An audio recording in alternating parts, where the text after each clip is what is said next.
McCarthy Insurance Group, serving the community for over 70 years. For home, farm, motor, life, health and business insurance, log on to mig.ie or free phone 1800 50 11 11. Probably your best call in 2024. Charles McCarthy Insurance is trading as McCarthy Insurance Group, is regulated by the Central Bank of Ireland.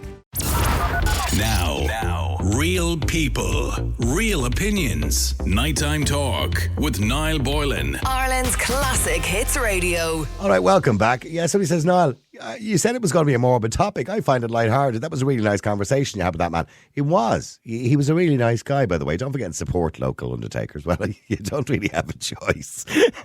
At some point in your life, you are going to support the local undertaker. But I suppose if you're in Carlow, you could look after him down there. Sandra, hi, how are you? How are you, Niall? What's the crack? What's the crack, Sandra? How are you keeping? Yeah, you know yourself, haven't killed anyone, so that's all right. Yeah, and you're still with us, so that's the main thing. So, Sandra, yeah, I mean, look, that was a really lovely story that, you know, he went to the trouble of getting people to turn up for poor old Mary, who left, you know, she was isolated at the end of her life. And that can happen to older people because, you know, a lot of the people they know or love or family all die before them. Jason, that was very sad. Feck. I mean, I came to church down here, as you know, and I've seen big funerals and small funerals down here. There's actually a coffin now in the church when I was in there just a few minutes ago. And when you see the coffin in the church, would you kneel down and say a little prayer? No, just say hello and that's it. You say hello. How are you doing? Hope you had a good life. So, but Jesus, it's dying around like that. That's sad. Yeah, I know. Have you decided, by the way, when you pop your clogs, what way you want to go?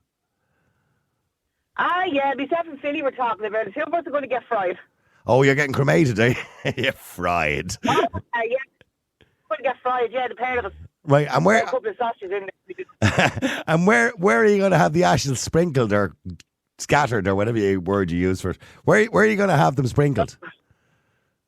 Jesus, with our kids, God knows where they'll end up putting us. We want to go up to Wicklow because Wicklow is one of our favourite places. I mean, he proposed to me up there. We had a honeymoon up there. My mother's from there, so, you know. And have you told them? Have you told the kids where you want them sprinkled? Oh, we've told them, yeah. I say the youngest one will probably do it, but the other two, they're just any more laid back in the car than be asleep. And what do you think happens? I don't know whether you're a Christian. I know you clean the church. That doesn't necessarily mean you're a Christian. But what do you think happens when you die? Jesus, I don't know. But no, my luck are going to come back as me. Do you think there's an afterlife or something? I don't know. I honestly don't know now, Niall. But I have to say now, like I know it's clean the church, but the priest thinks I'm bonkers down here anyway. But I'm actually terrified of it. Are you? I am, yeah, because you know the way you can see your physical self, and then what happens then after that?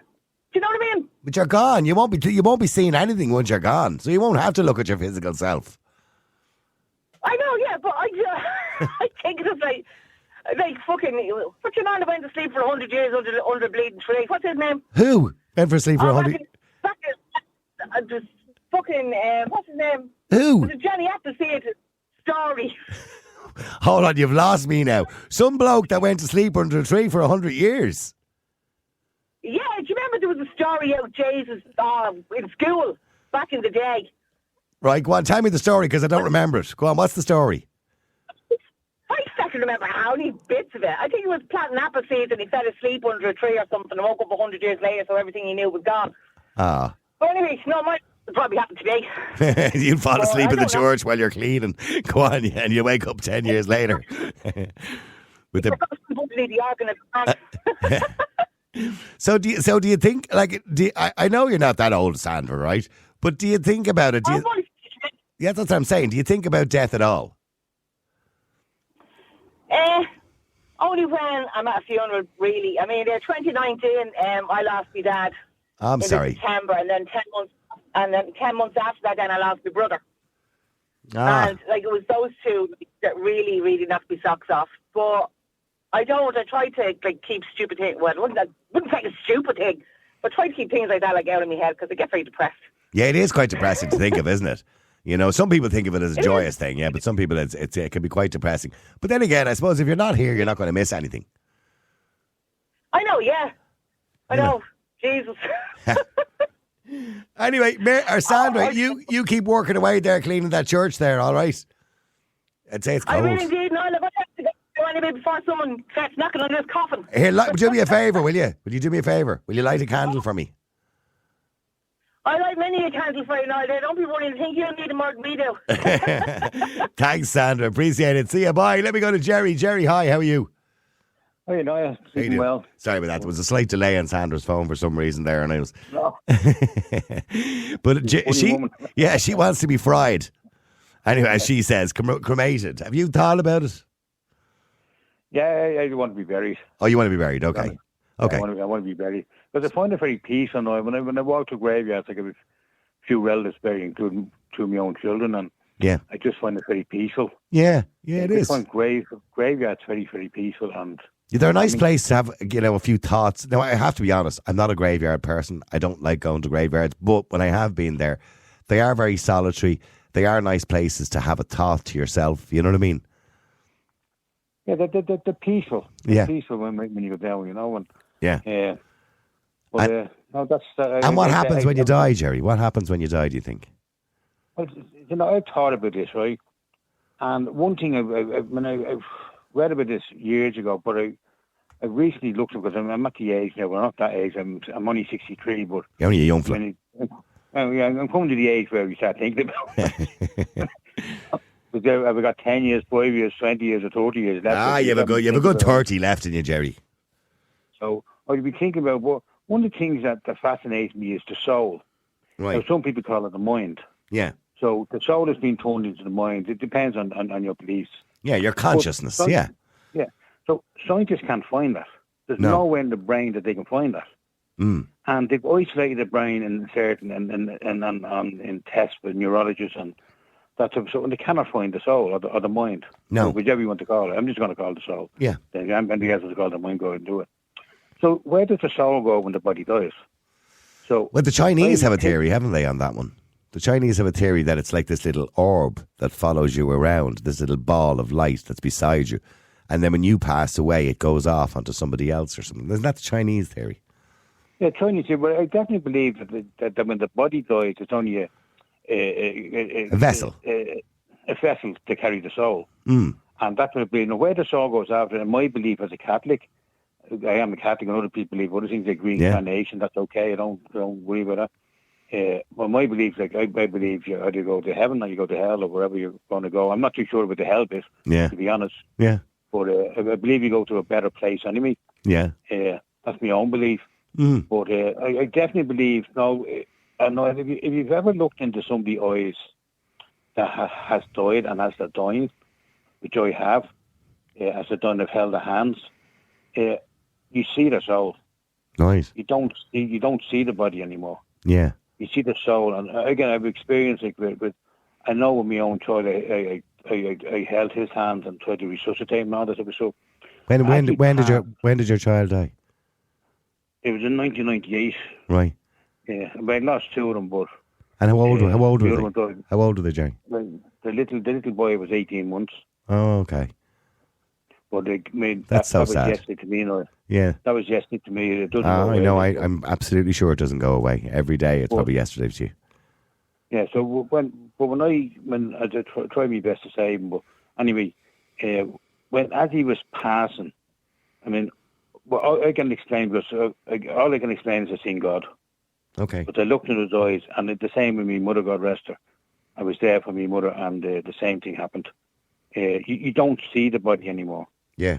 You're seeing something different, something out of this world. I can only explain it like that. Yeah. Well, you know what? It doesn't matter who believes that or who doesn't believe that. That brings you comfort, and that's all that matters.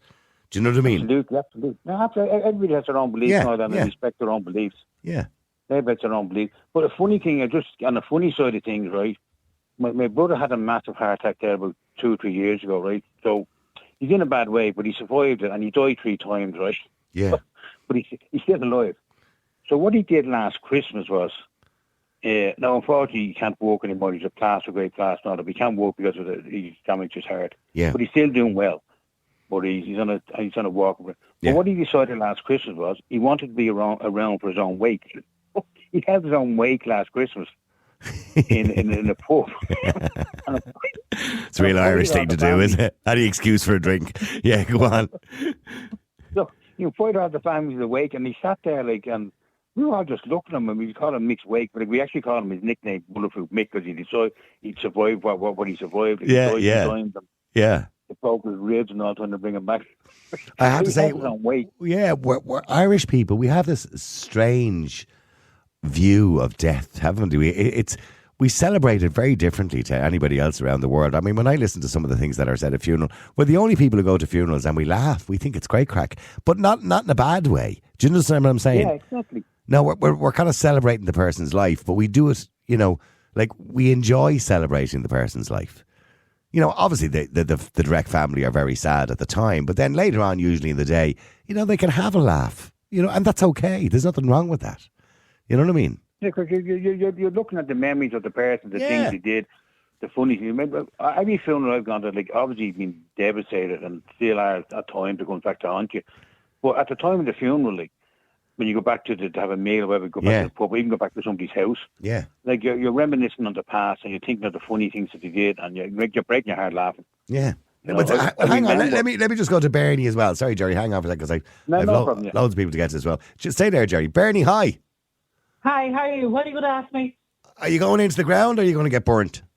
Okay, so my husband passed away 5 years ago, and he wanted to be cremated, and it was only a discussion we had, a laugh one night, and he said, I'm not going into the ground.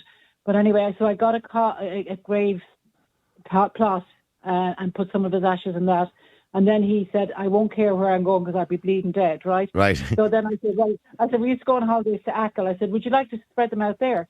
And he went, I won't care. So he said, where were you doing? So anyway, I had to wait for my son during COVID to come home from New Zealand. So when he came home last year, we went out to Achill and we spread them out in Keene. Right. Okay. Okay. So the people. So he's now part of the population of Keene. Yeah, and he's probably delighted. He probably was delighted when it became one of the 10 most well-known beaches in the world. Yeah. For beauty. He's got loads of visitors, but he's probably bleeding eggs. But however. So the plot, because I know it sounds terrible, but when I was buying the plot, I thought maybe I want to be buried. I don't know yet. I haven't got to that stage of my life. But he knew he wasn't going. He didn't want to come back. He knew he was in a bad way, and he didn't want to be anything. But yeah, I when he died, I had terrible problems here with the electricity. I ended up having to get the electricity rewired because it kept going out for weeks. And then another night, I was sitting at the fire, and I could see these lights, beautiful, very unusual lights around the fire. Now, it would have been September when he died, so this is around October, November. And the lights just gently went up the fireplace and out. I don't know where they went, but it was very reassuring for me for that minute. Right. Okay. Now, he was born and raised a Catholic, but he never practiced. He none of that. Yeah. So he didn't want to go to church when he died. So we just got somebody we knew to do some prayers for him. Right. Okay. And what about you, Bernie? What about you? What's going to happen to you? Well, I'd like to go to the church and, just have the service there. Some people just to have some words, maybe. I don't know. Maybe they'd say, thanks be to Jesus, that one's gone. I don't mind. But I feel in myself that, for me personally, I think that he's gone somewhere to learn something new about life that he probably didn't see when he was here at the time. Yeah, yeah.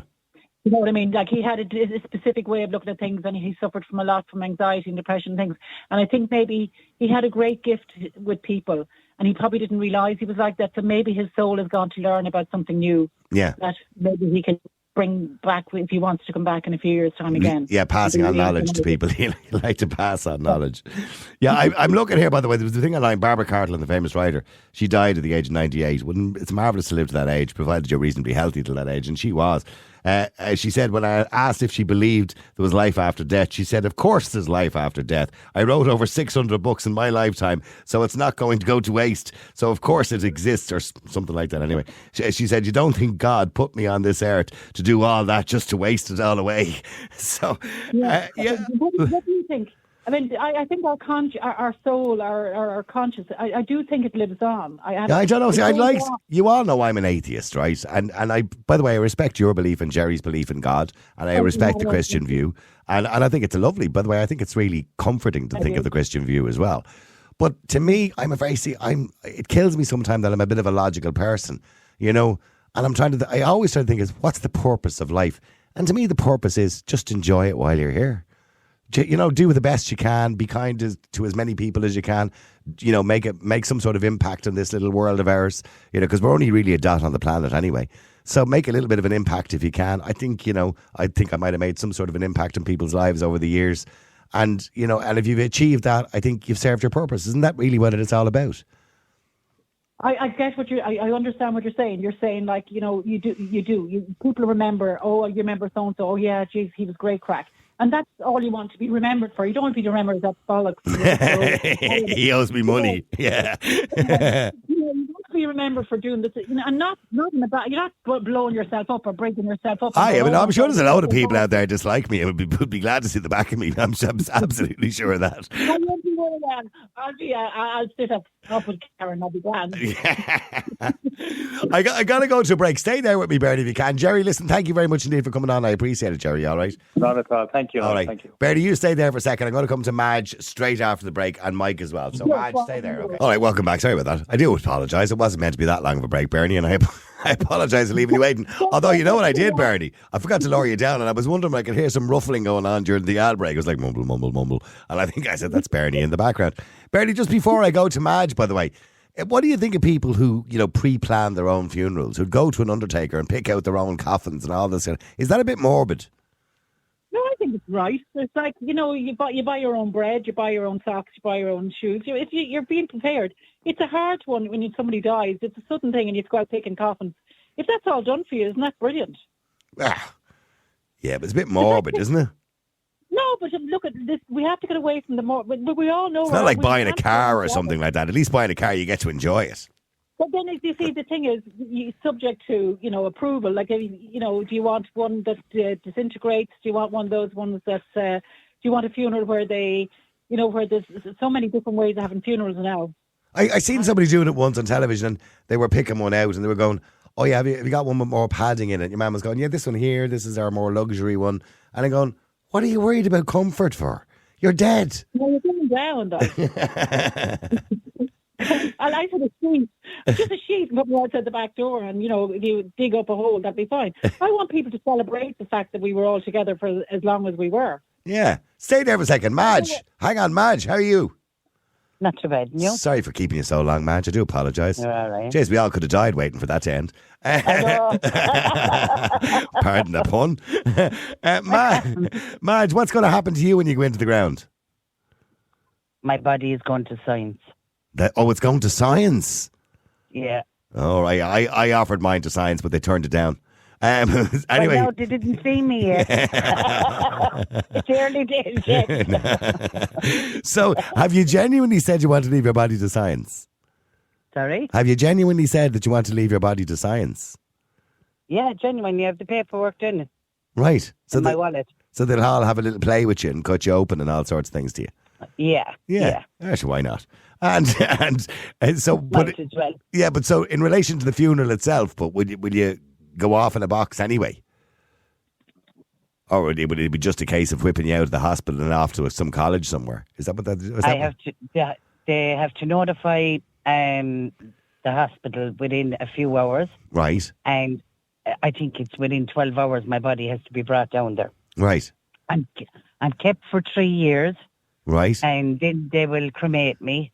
And I had the choice of giving back my ashes or scattering them where they wanted, you know, down there. Yeah. I said, scatter them.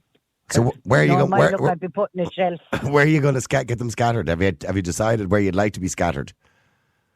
Where the crematum down in Cork. Right. So you're going to get them scattered around Cork somewhere? There's a place there.